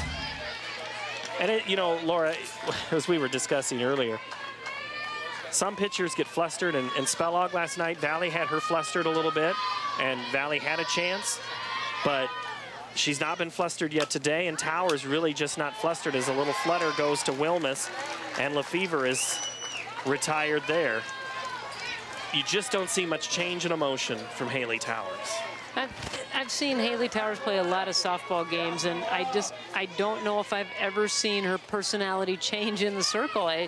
She could give up a huge base hit, she could give up a home run, she could strike somebody out, and she's just got that same persona in the mound or on the mound, and that's the kind of mindset that you have to have when you're a pitcher. You cannot let little things bother you, and I don't think she does. She just goes out there and gets the ball back from her catcher, steps back on the rubber, and gets ready to deal. Jasmine Lara fouls one into the stands behind home. She's down in the count, no balls and 2 strikes. Lara playing center field.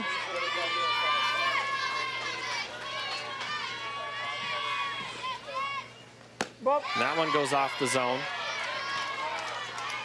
Towers did play basketball on the Johnston Dragon team that was 2nd at state runners-up this year. Towers would come in and she'd have a big 3 every once in a while. She'd kind of get into that rhythm, help them get on the game. Another soft liner, this one fielded by Tilgis just on the foul side of the line. And here in the 6th, the Spartans are retired. Get it started, 17, let's go. Tell you what, Tom Miracle, his girls know this situation. They, not much that he has to say right here. They know what they have to do to win. And it's going to see now, this will be interesting because it goes WILMES, Sandstone, and Towers due up in this inning. And WILMES has hit back to the pitcher and lined back to the pitcher. It's kind of a question of what she's going to see here from SPELHAUG. Well, knowing that you're the home team, if you can get that run in here in the bottom half of the 6th, I'm fighting it. You're looking to just get 3 outs to win the title. So that's, I mean, this is a huge inning for them with the top of the order up. Johnson, all 3 hits have been to the opposite field of the batter. So there's been 2 to right and 1 to left. And so that just shows you SPELHAUG's stuff. They haven't been able to get a good centered hit on those pitches. They haven't been able to find anything that they can drive. They've been just going with the pitches, fouling pitches off until they find something that they can handle. And a lot of times it's going right to the infielders. We've seen some great plays defensively from Pleasant Valley, but just those 1 or 2 hits where you're just able to manage the ball and get it on the outside part of the plate and go the opposite way with it. That's what has helped Johnston get some base runners. Well, as Mark Amadeo reported earlier, he was talking about how the pitchers in that last game, in the 6th and 7th, really started to slow down. And we'll see if that happens here. You know, the Dragons have pushed SPELHAUG to a lot of pitches. But have they pushed her enough? Third time through the order for the Dragons. Brooke Wilmes looks at a first pitch strike. Her mother used to be a softball coach. Sisters, pretty good softball players in their own right. Mom was a pretty good softball player in her own right. Opposite field, punches it through for a base hit. Another one to the opposite field. Fourth hit of the game, fourth one to the opposite side. Chris Endringa. Take a tour, everyone. Our stats guy today, all over things like that. Thank you, Chris. Look at this one. Just right the other way. Down and away, and just dumps it into left field, and now you've got a base-stealing threat on first base as well, so you don't want to get thrown out in this situation. You got the momentum, so you just have to figure they're going to maybe play a little small ball. That's a great bunt. That bunt just flat out died 6 inches from the plate, but just not far enough, though, that the catcher was able to pick this up. Look at this one. Boom. Just died. Stay fair the whole way. Mosser hustles out, gets Sandstow by a foot, but the sacrifice works. Wilmes is at second. So Towers is going, you know what, I really only want to pitch 3 more batters. Towers at the plate now, but she's down in the count, no ball and a strike. You let her swing away? Absolutely, I think you let her swing away here. Off-speed chopped, left side, foul.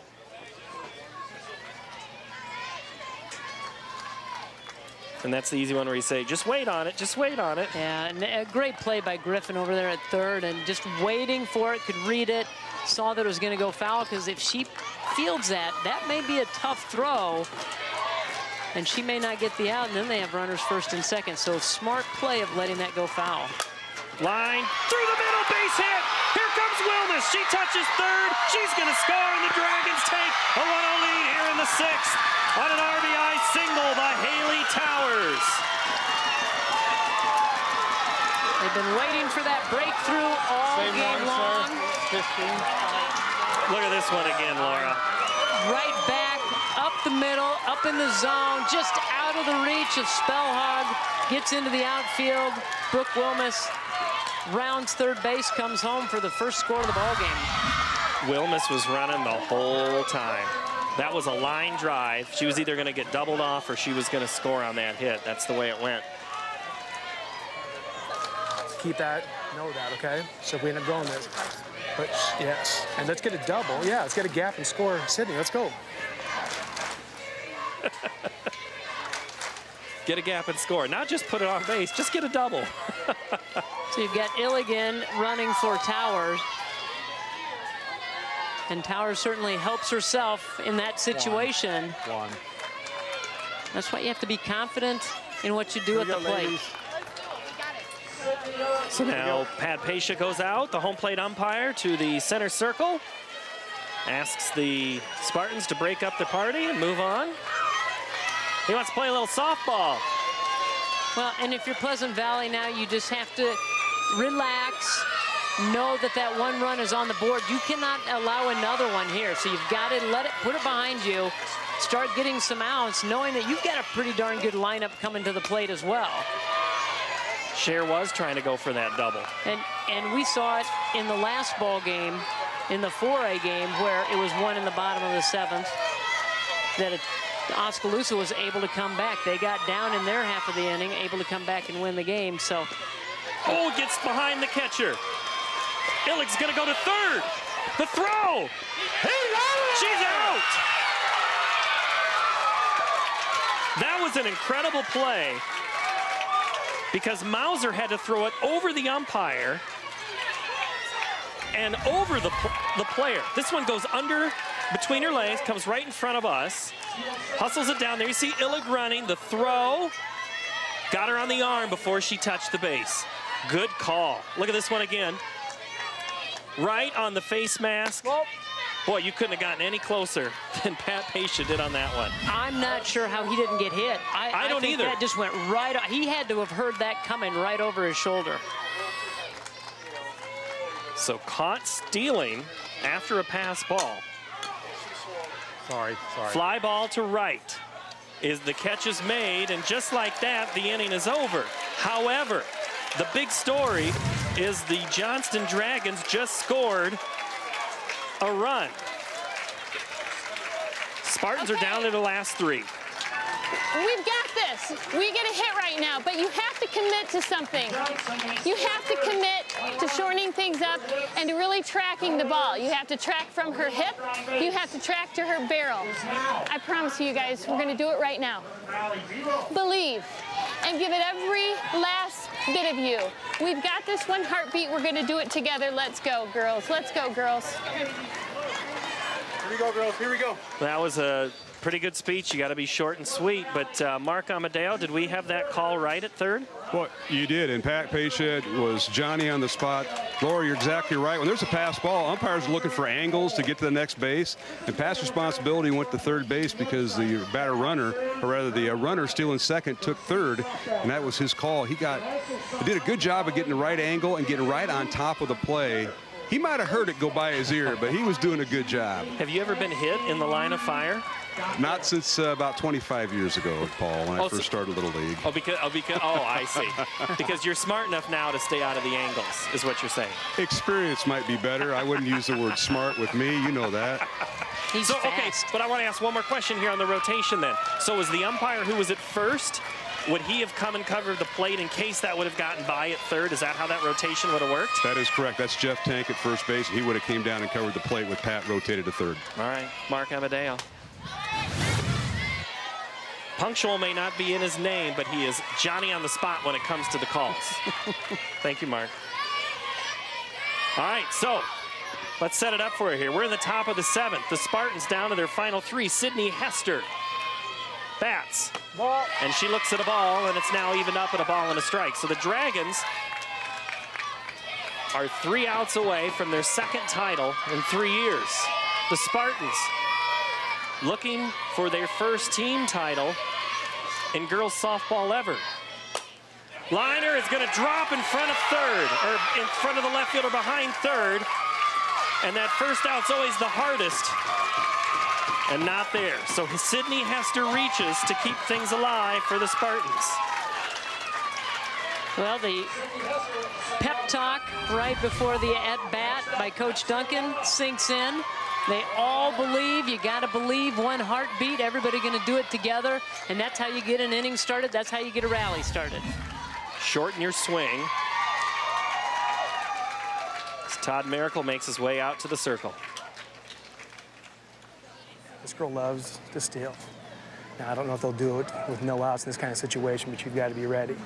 We field the ball, we look to go one, and let's comes right back, and then we've got to make a call. We've also got to make sure we get back to third. Do not let her go from first to third. We get an out, the runner on second. I'm saying she's their best hitter, so we'll see what's going to happen here, but we're not going to give anything good to begin with. All right? Now, girls, finish it. 3 outs. Just finish this. Let's go. Come on, we're in good shape. Let's go.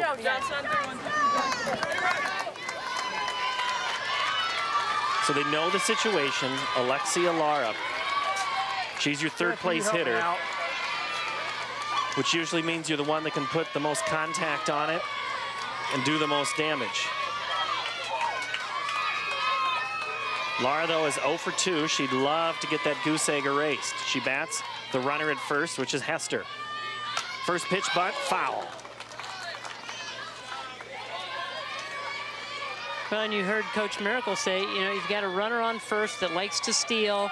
You got your best hitter up there. You think, are they going to steal? Are they going to hit away? Or are they going to give her up? And they gave her one shot, I'm guessing maybe one shot at trying to lay down the bunt. May let her swing away here. They set up away, gets another bunt down. Pretty good one right in front of the plate to throw to first. Gets the runner. Sandstow covering because Rocky was charging. And going to second is Hester. So the sacrifice goes 2-3. Excellent execution there. So you got your best power hitter up there, and she gives herself up for the betterment of the team to put a runner in scoring position. Lays that bunt down perfectly. Makes Sandstow stretch a little bit over there at first, but she kept her toe on the bag. One away, runner at second. Mauser, first pitch, foul. If you're HAYLEE Towers. Well, now they're gathering back in the circle real quick. Smartly, because we don't have a microphone on any of those three. So we can't hear the strategy there. Well, I think they're talking about the jump and maybe the lead that Hester's getting off of second base. So they want to make sure they can keep her close. So if you're the left fielder, you're going to be having to come in and back this play up in case it gets by Tilgis at third if there's a steal. The pitch. She's almost going. Hester broke and then turned around and stopped, slammed on the brakes. And now Mauser's down to her last strike. Her rhythm. This is our rhythm, okay? This is our pace. Control the pace of your at-bat. Lori Duncan, as a player, won a title. She was the coach of North Scott, won a title. She played at Southwest Louisiana. She's coached at LSU. She's coached a lot of softball. She's seen this team come a long way. Do they have another rally in them? And that one misses. They tried to get her to go fishing. She's covering the plate pretty well up there, and they just kept inching further and further out. They went way outside, and Mauser was smart enough to lay off of it. The 1-2 is foul and out of play. Another life for the catcher. And she's trying to go with that pitch, too, because you want to move that ball to right field and shoot it into right field, move that runner along, get her moved up to third base if you can. That'd be huge, because then you're just a pass ball away from a run. The pitch, chopped foul, just enough to stay alive. Hannah got enough of it.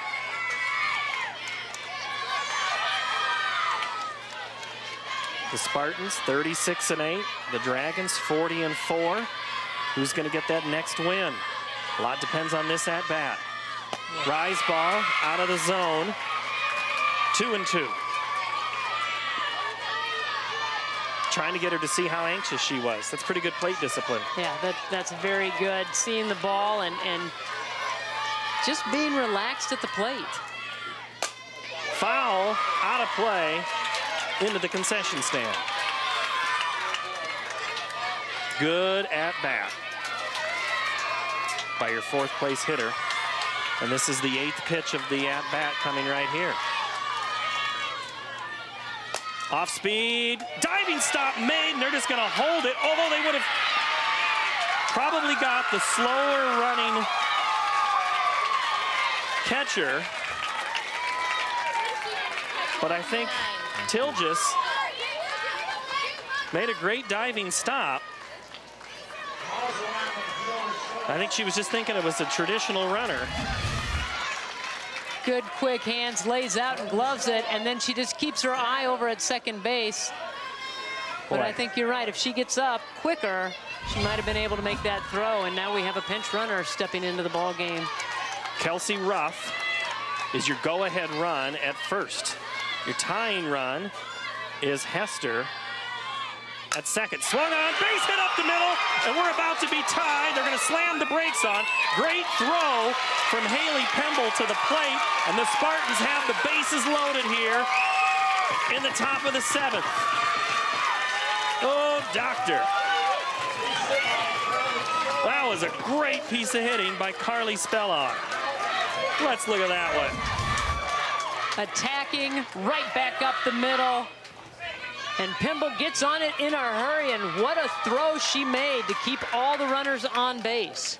So if Duncan would have sent Hester, it would have been close. It would have been really close. I think it would have been very close. I think smart move, hold them up, bases loaded, only one out. Infield's going to have to come in for Johnston. They're going to have to get the play at the plate. Coach Miracle is going to bring everybody into the circle to talk to them. Not just your infield in, bring your outfield in. Part of the lineup that we want here. Now, the one thing is, on anything that's deep enough that you guys in outfield know that you're not going to be able to get her home, where's your throw? 33. Yes. And let's go right after her, because more than likely she's going to be tagging and going third. Right now, anything in the infield, if you field it cleanly, we're going to go home, okay? Hey, just need 2. Let's go. Come on. 2 are best hitters coming up. Yep, that's right. Here we go, girls. Really work, shorten up, shorten up. Here we go. So now you heard the PV huddle after the Johnston huddle. And that's kind of a situation that almost happened in the previous game. Coach Miracle said if it's deep enough, you're not going to get her. Throw to third, watch that runner that's tagging, because she's probably thinking, hey, I'm just, you're really more concerned about the plate. Maybe they catch. Ruff at second to go into third. It's Ellie SPELHAUG. Can the pitcher help herself? Swung on and missed.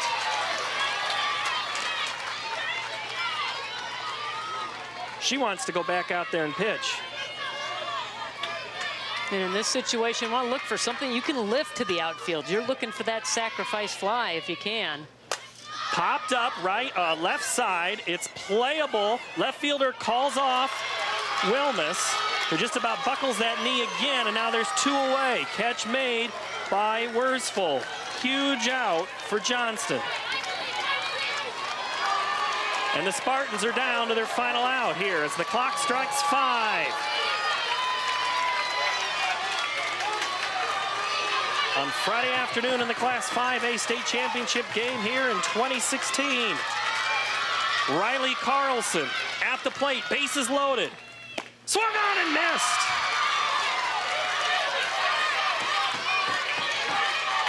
All CARLSON has to do is just put that thing in play and 2 runs could score. All Towers has to do is get an out and win a title. Sounds simple, doesn't it? The pitch. Ball. Outside.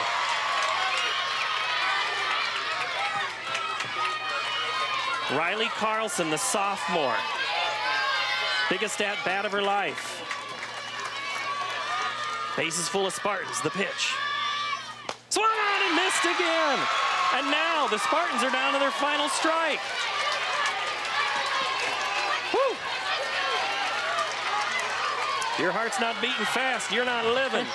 This is what it's all about. I tell you what, Rachel Tebby's in the on-deck circle encouraging her. The pitch. Ball. Outside. New life for RYLEE CARLSON, according to the Johnston fans. They wanted strike 3. We'll do it again. 2 balls, 2 strikes, 2 outs. Top of the 7th, state championship on the line. The pitch. Base hit. That's going to score 1. Here comes the go-ahead run. The throw. Not in time. The Spartans take the lead on a base hit to right by RYLEE CARLSON. Oh, wow. They worked her on the outside part of the corner all at bat long, kept fouling them off, and finally got one that she could drill to right field. This is why I'm over here. Hester scores. Oh, man. Boom, the other way. Goes the other way. That plate's 2 runs. You could see him jumping in the dugout. And getting mobbed is RYLEE CARLSON. She'll be replaced for a pinch runner right now. Going to first is Caitlin Chrome.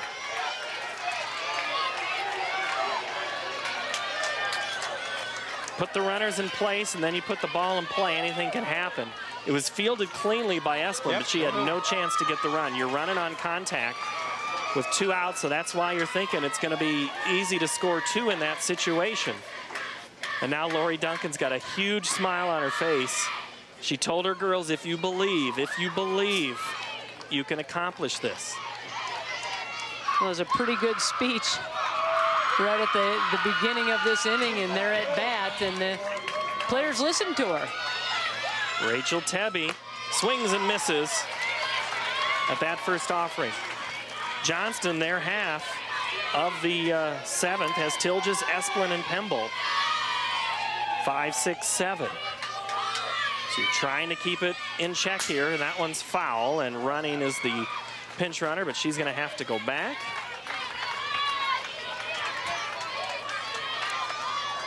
SPELHAUG would like to score.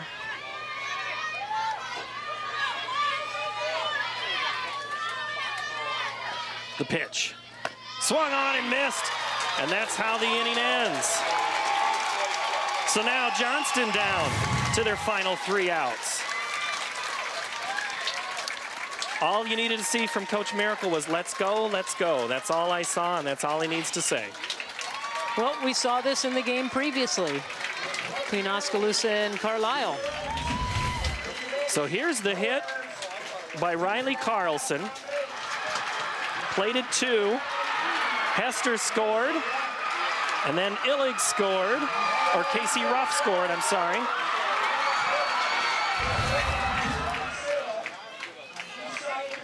Wow. Huge at bat, down 2 balls, 2 strikes, down in the count, down to her last strike, and what a big, big base hit by RYLEE Carlson. An Eastern Iowa team, somebody not from the 515 area code, has won Class 5A, or when it was still 4A, since 2002. You know who the coach of that team was and what team it was? North Scott and Lori Duncan. She knows how to coach. She knows how to play. She understands the game. I think has a lot of respect of a lot of coaches around the state of Iowa, and just grew up loving the game of softball, has come back to coach high school after being in the college ranks. And we asked her, you know, is it more fun as a player or as a coach to win one of these things? And she said, as a coach, you just want it so badly for your players. You just want them to win so badly. And so she is really pulling for her team right now to get these 3 outs. She looked in their eyes on Monday and knew this was a different team and that they were going to have good things happen. She's in the school system as an at-risk teacher. I think the only thing at risk right now is her blood pressure. But she looks pretty calm and collective right now. I haven't seen too much emotion out of her. All right, Maddie Tilgis, Hannah Esplin, Haley Pemble due up for the Dragons. First pitch, swung on and missed. Got just a little piece of it, I guess, to knock it foul. Esplin wanted to, or excuse me, Tilgis wanted to make it up, tie it up with 1 swing. She really went after that. Now she's got to settle down and just start a rally for the Dragons. Off speed in there. And Tilgis is down in the count, no ball, 2 strikes. They say the first out of that clinching inning is the toughest. PV got their base runner on in the top of the 7th. What can the Dragons do? Not that anxious as Tilgis. She lays off the one in the dirt. We'll do it again. The Dragons looking for life. Chopped right in front of Laura. She had her hand there in time to make the play. Had the glove hand up, ready to go. Thank goodness the fence was there. The Dragons runners up last year. Waukee kind of started fast on them, and it wasn't much of a game for the middle innings, and then made it interesting at the end. Hang on. I don't mind that now. Won the state title 2 years ago against CIML foe Southeast Polk.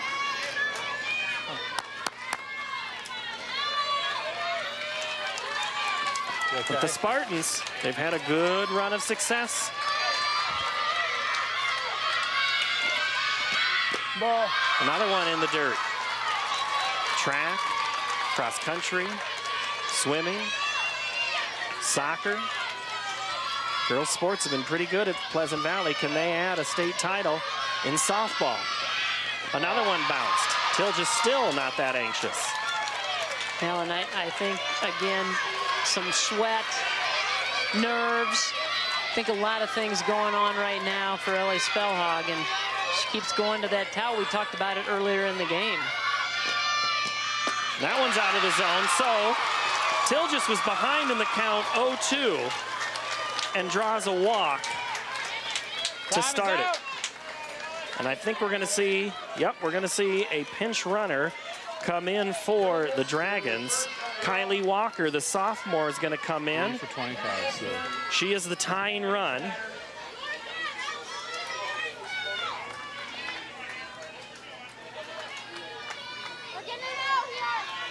And the batter is Hannah Esplin. She grounded out to second twice in this ball game. She's 0 for 2. And we've seen both teams execute very well when they've been asked to sacrifice. And she lays the bunt down. That's a good one. SPELHAUG up with it and over, and moving on to second is Kylie Walker. Fundamentals. Yeah, both teams very well schooled. Do the little things that you need to do to win ball games. Get the bunt down, give yourself up, and move the runner along.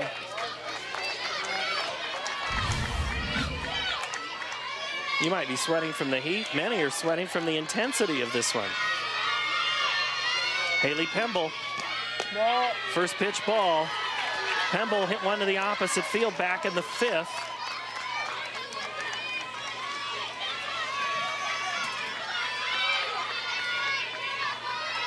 Well, she does have home run power. Hit one in the quarterfinal game.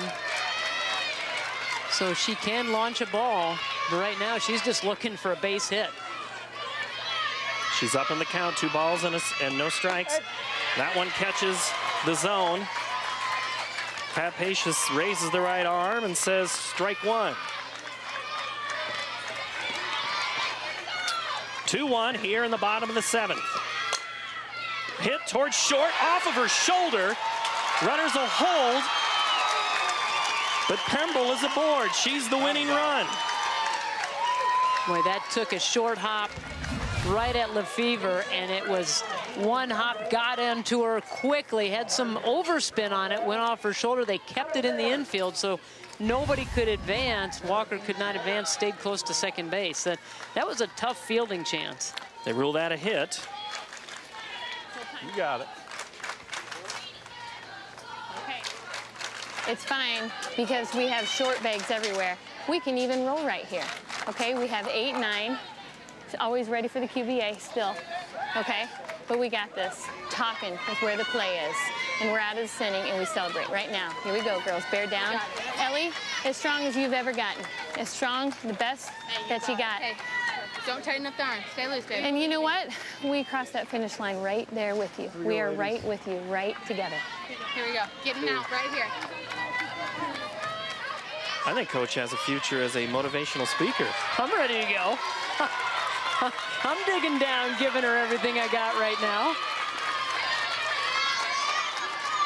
Love that look in with coaches at this moment. That is what is fun to hear. And I think that's why these players love playing for her. Emma Ford had a hit and a ground ball in this contest. She bats with 2 on. The winning run is at first base. It's HAYLEE Pemble. Carly Walker is at second. She's the tying run. The 0-1. Fouled into the screen behind home. And Ford is down to her last strike. 1 out here in the 7th. That was on the sacrifice.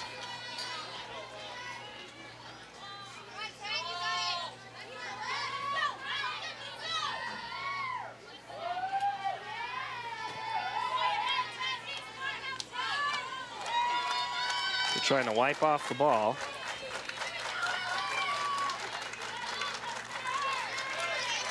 It is still pretty warm. That breeze has picked back up, but it's still heat of the day here as we're after 5 o'clock. On the 22nd of July, where it's supposed to be warm, the 0-2. Ball. And that misses. Tried to get her to go after that and give herself up. The 0-2 pitch, that's a good one to kind of waste on the outside corner. And almost got her to swing. The 1-2. Ball. Out of the zone. 2-2. Runner still holding here. Line drive could end it. Well, and that's a good point because you want to make the line drive go through as a base runner. Off speed, popped up right at home. Hauser makes the grab and they're down. 2 outs. And it's up to Mercedes Worsfold, the 9th-place hitter. Any way possible they can get to roll the order they want to, just straight up. Straight up, right off the top of the bat. Had a little bit of backspin on it. But Mauser did a great job of getting rid of the mask, getting under it, reaching up and grabbing it for out number 2. Ball. First pitch is a ball on the outside. Worsfold doing anything she can to get the girl right behind her. Brooke WILMES a chance to bat here in the bottom of the 7th. 2 outs. The 1-0. Ball. Misses. Looking to put it in play. She's got some speed. Even if she just puts it into the ground, she can leg out a base hit, load up those bases for WILMES, and that's what they want to do, get that top of the order back up to bat. SPELHAUG looks for the grips, winds and fire. The bunt is down, and it's not going to be put into the field for a play. Oh, man. Do you remember what Brooke WILMES did 2 years ago with the bases loaded in the championship game, Laura Leonard? I certainly do. I do Southeast too. Polk remembers. Yes, I think everybody in Johnston remembers. She was able to drive one out for the grand slam, but what a great play. We talked about Worsfold being a great handler of the bat, and she did exactly what she needed to do, is lay it down and leg it out, and Pleasant Valley is going to make a pitching change. So SPELHAUG pitches. Well, I guess if you got something, I want that too, so. 6 2/3. That final third is going to be a huge one for ALEXIA LARA. LARA on the season, who did the majority of the pitching when SPELHAUG was out with an injury. ALEXIA LARA has thrown 146 innings this season, coming into the tournament with a 1.72 ERA. But she has the task of facing one of the best hitters in the state, who as a freshman hit a grand slam in the 5A title game against Southeast Polk. That was earlier in the ball game. And WILMES hit the ball, put it in play to the pitcher, line back to the pitcher, and then had a single back in the 6th. She bats in the 7th with the bases loaded, and she faces the new pitcher, ALEXIA LARA. Hasn't been able to catch for the last few weeks. She's now asked to pitch, and WILMES is asked to save the game. No biggie. No big pressure situation for anybody out there on the field. Everybody's just having a good time. Just enjoy it. Smile. Trust me. Smile. Have fun. This is what we love about the game of softball, and this is what we love about Iowa high school softball, is games like this, title game, two teams. Oh, look at her determination. Neither one of them want to give this one up. Breathe is what Laura is saying, and that's what WILMES is saying. The first pitch with the bases loaded and 2 outs. Rice ball out of the zone, trying to see how active WILMES is. Oh. And you put yourself at a little disadvantage now. You're down in the count, bases loaded. You're going to have to be close with these pitches. The 1-0. Up again. You don't walk in the tying run in the 7th intentionally to not lose it. You let them play. The 2-0, bases loaded. The pitch. That catches the zone, and it's now 2 balls and a strike.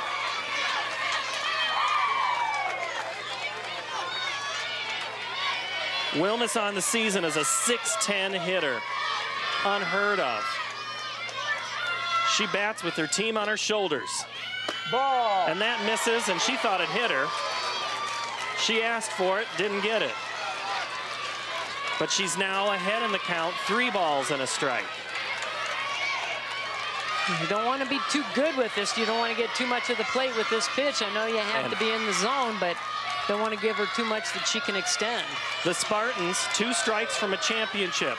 The Dragons with life. The pitch catches the zone, and it's full. I think this is what every kid dreams about. Bases loaded, 3 balls, 2 strikes, 2 out, state championship game.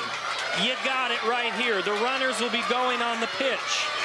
From ALEXIA LARA to Brooke WILMES. Winds, fires, hit deep to left, drifting, fouling out of play. Oh, but making a beat on it was Sydney Hester.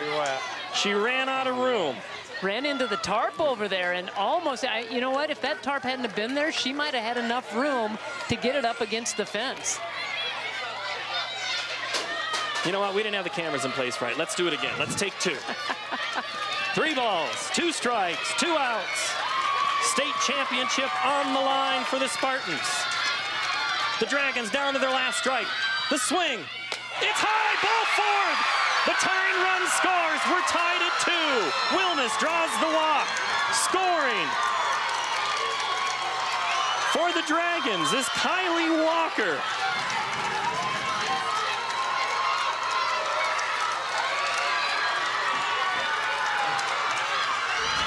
How close was it? It went up. Wilmes thought about it. Too disciplined of a hitter to swing at that. So now it'll be Brooke Sandstow's turn. We're tied. 2 balls, 2 strikes. Base is still full of Dragons. The winning runner is at third.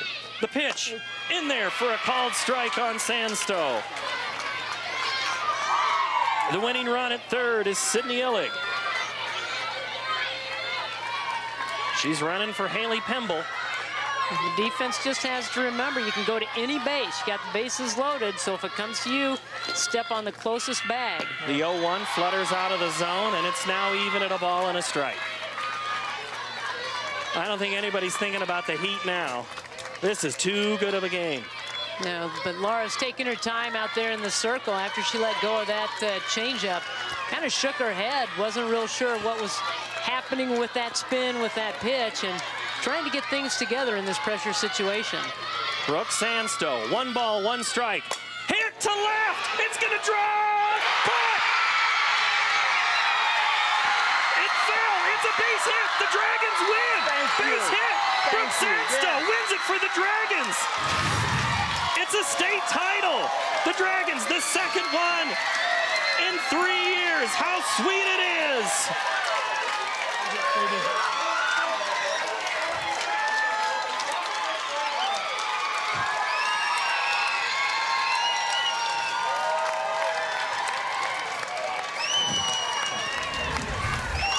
Sandstow goes the other way, in the left.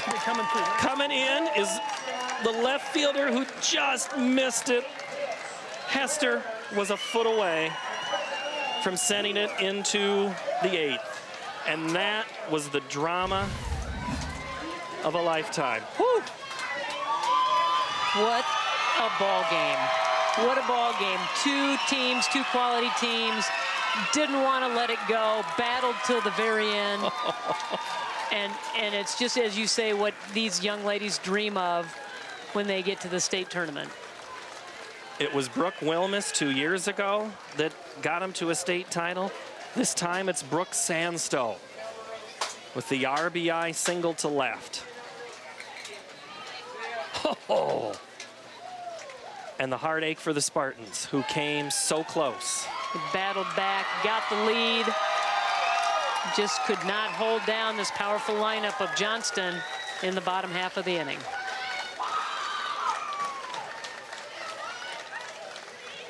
PV finishes with 2 runs, 4 hits and an error. The Dragons 3 runs, 8 hits and no errors.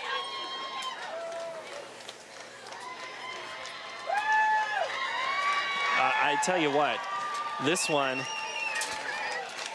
you can shake your head about it because either team had the opportunity to win this game. They really did. At the top and the bottom half of the inning. The infield for the awards ceremony.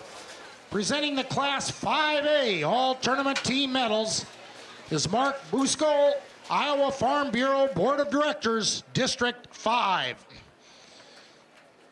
Here is your 2016 Class 5A All-Tournament Team. ALEXIA, Johnston.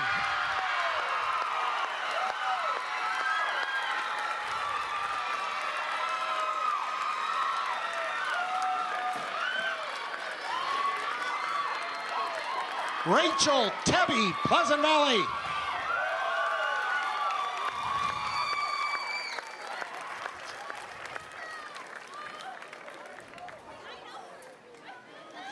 Alexia Laura, Pleasant Valley.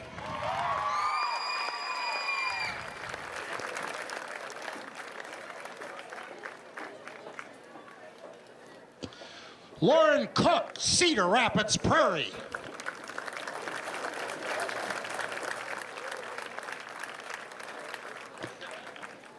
Bella Crow, Urbandale.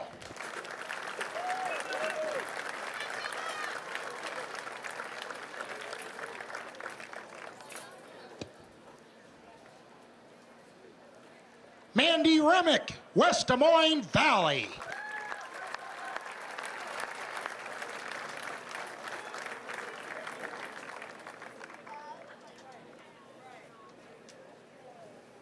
Skylar Shellmeyer, Urbandale.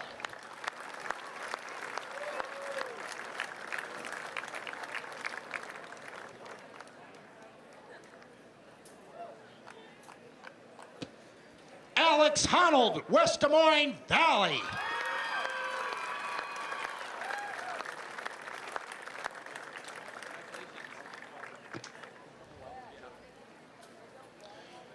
Brooke Wilmes, Johnston.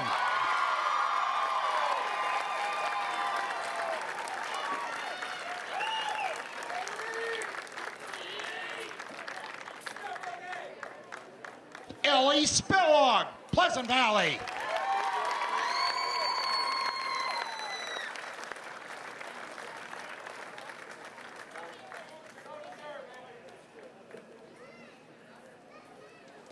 And the captain of the 2016 Class 5A All-Tournament team from Johnston, HAYLEE Towers.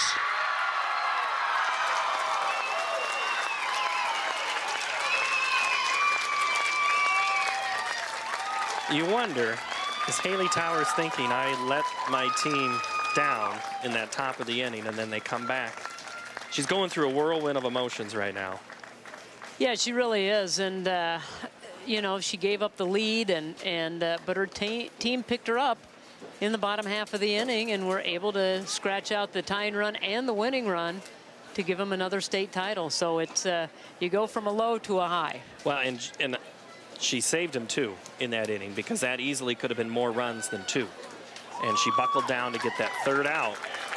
And both teams had that chance to right there. Will receive a commemorative softball provided by Iowa Farm Bureau, the title sponsor of the Girls Athletic Union.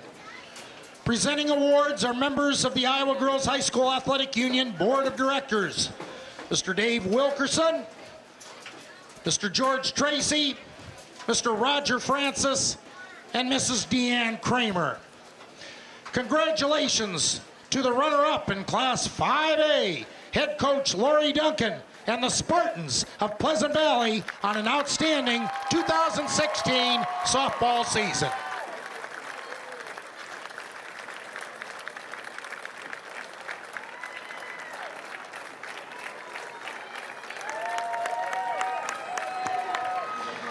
And your 2016 Class 5A state softball champions, head coach Todd Miracle and the Dragons from Johnston High School.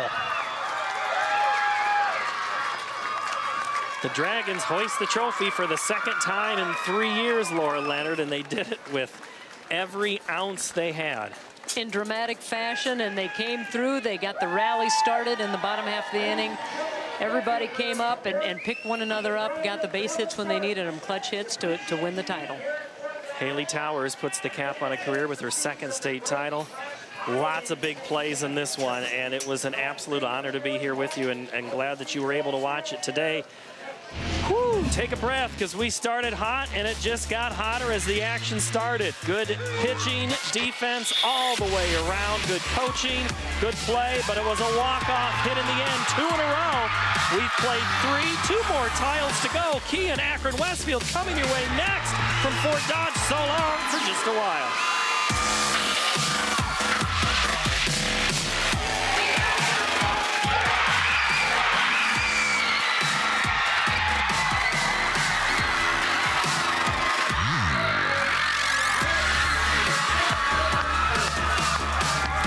Funding for the Iowa Girls High School Softball Championships is provided by...